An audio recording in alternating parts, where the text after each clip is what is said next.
ನಮಸ್ಕಾರ ವೀಕ್ಷಕರೇ, ನಾನು ರಾಜು ಉಸ್ತಾದ್.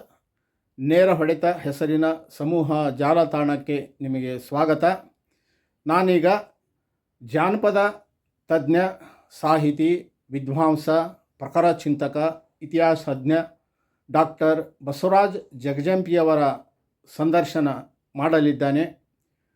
ಜನಪದ ಸಾಹಿತ್ಯ ವಚನ ಸಾಹಿತ್ಯದಷ್ಟೇ ಜನಮಾನಸದಲ್ಲಿ ಪರಿಣಾಮ ಬೀರಿ ಜನ ಮತ್ತು ನಾಗರಿಕತೆ ಮೌಲ್ಯ ಅಳವಡಿಸಿಕೊಳ್ಳಲು, ಮೌಲ್ಯಯುತ ಹಾದಿಯಲ್ಲಿ ನಡೆಯಲು, ಬದುಕು ಕಟ್ಟಿಕೊಡಲು, ಬದುಕಿಗೆ ಬೆಳಕು ಕೊಡಲು ಎರಡೂ ಒಂದಕ್ಕೆ ಸಮಾನವಾಗಿ ಇನ್ನೊಂದು ಕೆಲಸ ಮಾಡಿದಂಥವುಗಳು. ಇದರಲ್ಲಿ ಜನಪದ ಸ್ವಲ್ಪ ಕುಸಿತ ಕಂಡ್ರೆ ವಚನ ಸಾಹಿತ್ಯ ಇನ್ನೂ ಪ್ರಖರ ಸ್ಥಿತಿಯಲ್ಲಿ ಮುಂದೆ ಹೋಗ್ತಾ ಇದೆ. ಈ ಜನಪದ ಸಾಹಿತ್ಯ ನಮ್ಮ ನಾಗರಿಕತೆ ಬೆಳೆದು ಬಂದ ಕಾಲಮಾನದಲ್ಲಿ ಜನರಲ್ಲಿ ಮತ್ತು ಜನರ ಮಾನಸಿಕ ವಿಕಾಸದಲ್ಲಿ ಏನು ಕೆಲಸ ಮಾಡಿತು ಅನ್ನೋದನ್ನು ನಮ್ಮ ಡಾಕ್ಟರ್ ಬಸವರಾಜ್ ಜಗಜಂಪಿ ಅವರು ತಿಳಿಸಿಕೊಡಲಿದ್ದಾರೆ. ನಮಸ್ಕಾರ ಡಾಕ್ಟರ್ ಬಸವರಾಜ್ ಜಗಜಂಪಿ ಅವರೇ. ದಯಮಾಡಿ ನಮ್ಮ ವೀಕ್ಷಕರಿಗೆ ಜನಪದ ಸಾಹಿತ್ಯ ಅಥವಾ ಜಾನಪದ ಸಾಹಿತ್ಯದ ಬಗ್ಗೆ, ಅದರ ಇತಿಹಾಸ, ಅದರ ಹುಟ್ಟು, ಅದರ ಬೆಳವಣಿಗೆ, ಅದರ ಮೌಲ್ಯಗಳ ಇವತ್ತಿನ ಅಗತ್ಯ ಏನಿದೆ ಅನ್ನೋದ್ರ ಬಗ್ಗೆ ತಿಳಿಸ್ಕೊಡ್ಬೇಕು. ನಮಸ್ಕಾರ. ಜನಪದ ಸಾಹಿತ್ಯ ಕನ್ನಡ ಸಾಹಿತ್ಯ ದೇವಿಯ ಚೊಚ್ಚಲ ಕೂಸು. ಚೊಚ್ಚಲ ಕೂಸು ಬಹಳ ಅಚ್ಚದ್ದಿರ್ತದೆ. ಅದು ಗಂಡಿರಲಿ ಹೆಣ್ಣಿರಲಿ ಎಲ್ಲರೂ ಎತ್ತಿಕೊಂಡು ಮುದ್ದಾಡುವವರೇ. ಆ ಹಿನ್ನೆಲೆಯಲ್ಲಿ ಜನಪದ ಸಾಹಿತ್ಯ BM ಶ್ರೀ ಅವರು ಹೇಳುವಂತೆ ಜನವಾಣಿ ಬೇರು, ಕವಿವಾಣಿ ಹೂವು. ಜನಪದ ಸಾಹಿತ್ಯದಲ್ಲಿ ನಮ್ಮ ಕನ್ನಡ ಸಂಸ್ಕೃತಿ, ಪರಂಪರೆ, ಜೀವನ ಮೌಲ್ಯ ಇವುಗಳ ಭದ್ರವಾದ ಬೇರುಗಳು ಇವೆ ಅನ್ನುವುದನ್ನು ನಮ್ಮ ಹಳ್ಳಿಯ ಜನ ಗುರುತಿಸಿದರು. ನಮ್ಮ ಗ್ರಾಮೀಣರು ಶಾಲೆ ಕಾಲೇಜುಗಳಿಗೆ ಹೋಗಿ ಪದವಿ ಕುರಿತು ಅಭ್ಯಾಸ ಮಾಡಿದವರಲ್ಲ. ಆದರೆ ಅವರು ಜೀವನಾನುಭವವನ್ನು ಅಗಾಧವಾಗಿ ಹೊಂದಿದಂಥವರು. ಶಾಲೆಯ ಮುಂದೆ ಬಿಡ್ರಿ, ಹಿಂದೆ ಸಹಿತ ಹಾಯಲಾರದಂಥ ನಿರಕ್ಷರ ಕುಕ್ಷಿಗಳು ತಮ್ಮ ಕಾಯಕದ ಸಂದರ್ಭದಲ್ಲಿ, ಅಂದರೆ ಹೊಲದಲ್ಲಿ ಉತ್ತುವಾಗ, ಬಿತ್ತುವಾಗ, ರೆಂಟೆ ಹೊಡೆಯುವಾಗ, ಹರಗುವಾಗ, ರಾಶಿ ಮಾಡುವಾಗ ಅವರು ತಮ್ಮ ಶ್ರಮವನ್ನು ಮರೀಲಿಕ್ಕೆ ಹಾಡುಗಳನ್ನು ಹೇಳುತ್ತಾ ಆ ಕೆಲಸವನ್ನು ಮಾಡಿದರು. ಅದಕ್ಕಾಗಿಯೇ ಅವರು ಪರಿಶುದ್ಧ ಕಾಯಕ ಜೀವಿಗಳು ಅಂಥೇಳಿ ನಾನು ಬಯಸ್ತಾ ಇದ್ದೇನೆ. ಈಗಾಗಲೇ ಹೇಳಿದಂತೆ ಶಿಷ್ಟ ಸಾಹಿತ್ಯ ಕಲಿತವರದು, ಜನಪದ ಸಾಹಿತ್ಯ ನಿರಕ್ಷರಿಗಳದು.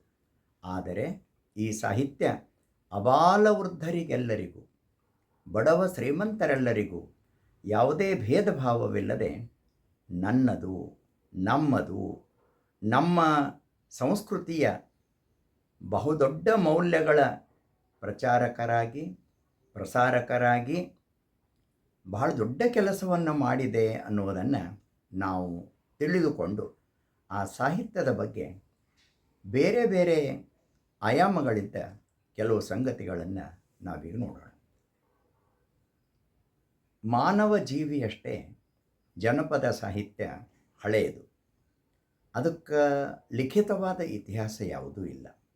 ಯಾಕಂದರೆ ಅವರು ಸಹಜವಾಗಿ ಹಾಡಿದವರು ಹೊರತು ಅವುಗಳನ್ನು ದಾಖಲೆ ಮಾಡಿದವರಲ್ಲ. ಸಾವಿರ ಸಾವಿರ ಹಾಡುಗಳನ್ನು ಬಾಯಿಂದ ಹೇಳುತ್ತಾ ಕಿವಿಯಿಂದ ಕೇಳಿ ಅವುಗಳನ್ನು ಮತ್ತೆ ಮುಂದುವರಿಸಿದಂಥ ಪರಂಪರೆ ನಮ್ಮದು. ಆದರೆ ಅವರು ಹೆಸರಿಲ್ಲದವರು, ಹೆಸರು ಅಲ್ಲದವರು. ತಮ್ಮ ಹೆಸರು ಎಲ್ಲಿಯೂ ಬರಬೇಕಂತ ಹೇಳಿ ಅವರೆಂದೂ ಭಾವಿಸಿಲ್ಲ. ಈಗ ನಾವೊಂದು ಚುಟುಕು ಬರೆದಿರ್ತೇವೆ, ಅದಕ್ಕಿಂತ ದೊಡ್ಡ ಹೆಸರು ಹಾಕ್ಕೊಂಡಿರ್ತೇವೆ. ಸಾವಿರಾರು ಹಾಡಿನ ಸರದಾರರಾದರು ನಮ್ಮ ಗರತಿಯರು, ನಮ್ಮ ಗೃಹಸ್ಥರು, ಅಂದರೆ ಅಂದಿನ ಎಲ್ಲ ಹಿರಿಯರು ಎಲ್ಲಿಯೂ ತಮ್ಮ ಹೆಸರನ್ನು ಕಾಣಿಸಿಕೊಳ್ಳಲಿಲ್ಲ. ನಾನು ಆಗಲೇ ಹೇಳಿದೆ, ಹೆಸರಿಲ್ಲದವರು, ಹೆಸರು ಒಲ್ಲದವರು. ಹೆಸರಿಗಾಗಿ ಅವರು ಯಾವುದನ್ನೂ ಮಾಡಲಿಲ್ಲ. ಆ ಹಿನ್ನೆಲೆಯಲ್ಲಿ ಇಂದು ಜನಪದ ಸಾಹಿತ್ಯ ಎಲ್ಲರಿಗೂ ಪ್ರೀತಿಯ, ಯಾಕಂದರೆ ಆ ಸಾಹಿತ್ಯ ಬಂದಿರೋದೇ ಹೃದಯದಿಂದ. ಹೃದಯದಿಂದ ಹರಿದು ಹೃದಯವನ್ನು ಮುಟ್ಟುತ್ತದೆ. ಯಾವುದನ್ನು ನಾವು ನೇರವಾಗಿ ಹಾರ್ಟ್ ಟು ಹಾರ್ಟ್ ಅಂತ ಹೇಳ್ತೇವೆ, ಆ ರೀತಿ ಎಲ್ಲರ ಹುರುಣ್ಮನಗಳನ್ನು ಗೆಲ್ಲುವಂಥ ಒಂದು ಸಾಹಿತ್ಯ ಈ ಜನಪದ ಸಾಹಿತ್ಯ. ನಾವು ಏಳುತ್ತಲೇ ಇನ್ನೂ ಹಾಸಿಗೆಯಲ್ಲಿರುವಾಗಲೇ ಬೆಡ್ ಟೀನೋ ಬೆಡ್ ಕಾಫಿನೋ ನೆನಪು ಮಾಡ್ಕೋತೇವೆ. ಚಹಾ ಕುಡಿದ ಮೇಲೆ ನಮಗೆ ಬೆಳಗ್ಗೆ ಹರಿಯೋದು, ಅಲ್ಲೇ ಹಾಸಿಗೆಯಲ್ಲಿ ಕುಂತೆ ನಾವು ಚಹಾ ಕುಡಿತೇವೆ. ಬೆಡ್ ಟೀ ಅಂತ ಹೇಳ್ತಾವೆ ಅದಕ್ಕೆ. ನಾನು ಅದನ್ನು ವೆರಿ ಬ್ಯಾಡ್ ಟೀ ಅಂತ ಹೇಳ್ತೀನಿ. ಯಾಕಂದರೆ ಜನಪದರು ಹೇಳ್ತಾರೆ, ಬೆಳಗಾಗ ನಾನೆದ್ದು ಯಾರ್ಯಾರ ನೆನೆಯಲಿ, ಎಳ್ಳು ಜೀರಿಗೆ ಬೆಳೆಯೋಳ, ಎಳ್ಳು ಜೀರಿಗೆ ಬೆಳೆಯೋಳ, ಎಳ್ಳು ಜೀರಿಗೆ ಬೆಳೆಯೋಳ ಭುವಿತಾಯ, ಎದ್ದೊಂದ ಘಳಗಿ ನೆನದೇನ, ಎದ್ದೊಂದ ಘಳಗಿ ನೆನದೇನ. ಹಿಂಗೆ ಸ್ವರವೆತ್ತಿ ಅವರು ಹಾಡ್ತಿರ್ಬೇಕಾದ್ರೆ ಹಾವು ಸಹಿತ ತನ್ನ ಹೆಡೆಯನ್ನು ತೂಗುತ್ತಿತ್ತು. ನಿದ್ದೆ ಬಾರದ ಶಿಶು ಸಕ್ರೆ ನಿದ್ದೆಗೆ ಜಾರ್ತಿತ್ತು.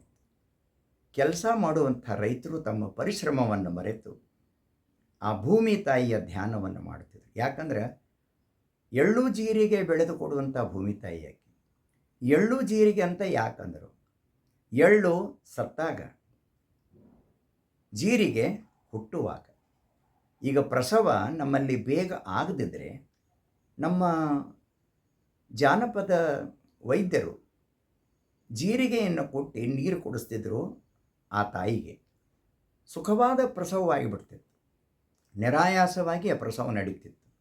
ಎಲ್ಲದಕ್ಕೂ ಈಗ ಸೀಸರಿನ್ ಅನ್ನುವಂಥ ಇವು ಎಲ್ಲದಕ್ಕೂ ರೊಕ್ಕಕ್ಕೆ ನಿಂತಿರುವಂಥ ಸಂದರ್ಭದಲ್ಲಿ ನಮ್ಮ ಜನಪದರ ಆ ವೈದ್ಯ ಅನುಭವ, ವಿದ್ಯೆ ನಮಗೆ ಮಾರ್ಗದರ್ಶನ ಮಾಡಬಲ್ಲದು.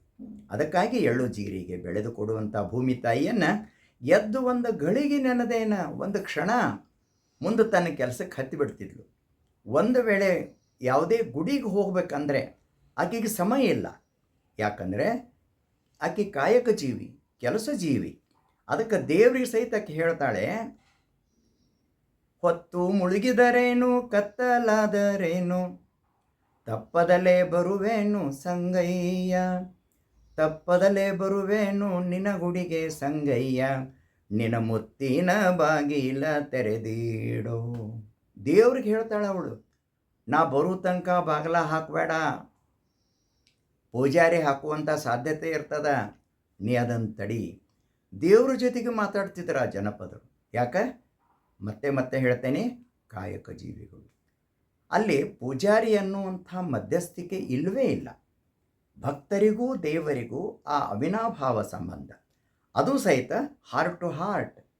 ಆ ತಾಯಿ ಹೇಳ್ತಾಳೆ, ಎಲ್ಲವನ್ನ ಭಕ್ತಳಾಕಿ ಏನು ಹೇಳ್ತಾಳೆ ತಾಯಿ ಪೂಜಾರಿಗೆ, ಪೂಜಾರಿ ಟೈಮ್ ಆಗ್ಯದ, ಬಾಗ್ಲ ಹಾಕ್ಲಿಕ್ಕತ್ತೇನು ಬರಬೇಡ ಅಂತ ಹೇಳಿದಾಗ, ದಾರಿ ಬಿಡೋ ಪೂಜಾರಿ, ನನಗೈತಿ, ನನ್ನ ಎಲ್ಲವೂಗೈತಿ, ನಡು ನಿಂದೇನೈತೆ ಮೋಳ ಅಂತಾಳಾಕಿ. ಎಷ್ಟು ಸಶಕ್ತವಾದ ಭಾಷೆ ನೋಡ್ರಿ.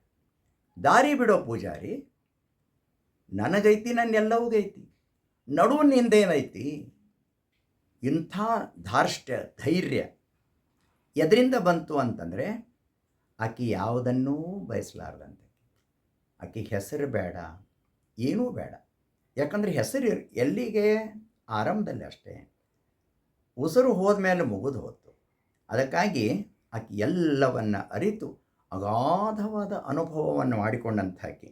ಅದಕ್ಕಾಗಿ ಈ ಹಿನ್ನೆಲೆಯಲ್ಲಿ ಜನಪದ ಸಾಹಿತ್ಯಕ್ಕೆ ಒಂದು ಭದ್ರವಾದ ಅಡಿಪಾಯವನ್ನು ಹಾಕಿಕೊಟ್ಟಂಥ ಹಿರಿಯರು ಬೇರೆ ಬೇರೆ ಆಯಾಮಗಳಿಂದ ನಾವು ನೋಡಬಹುದು. ತಾಯಿ ಮಗು,